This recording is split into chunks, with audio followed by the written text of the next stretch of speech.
es in sich oder besser unter sich. Also, das Bett ist gemacht. Jetzt mal sehen, wer sich hier mit Schwung in die Falle haut. Da kommen sie schon, die ersten Matratzentester.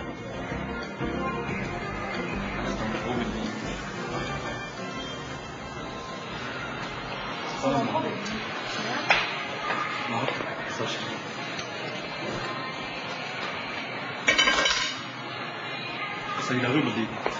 Ja. Komm, ich komme zu dir.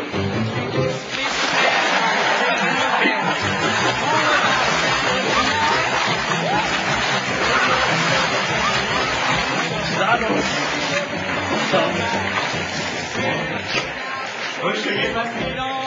Hallo. Ich beschweren jetzt doch gar nicht.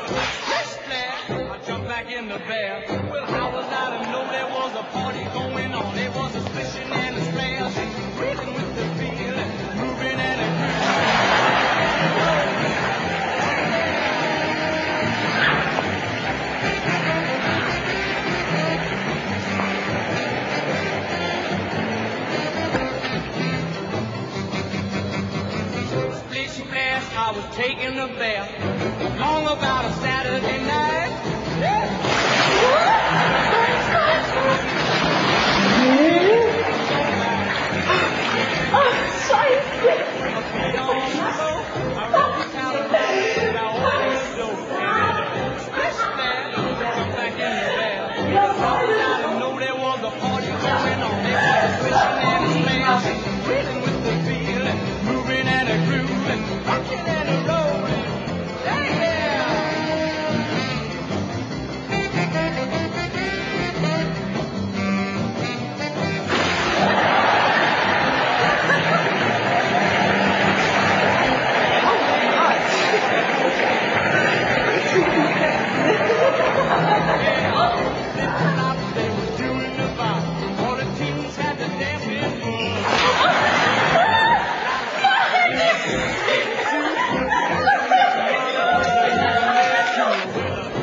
Nein.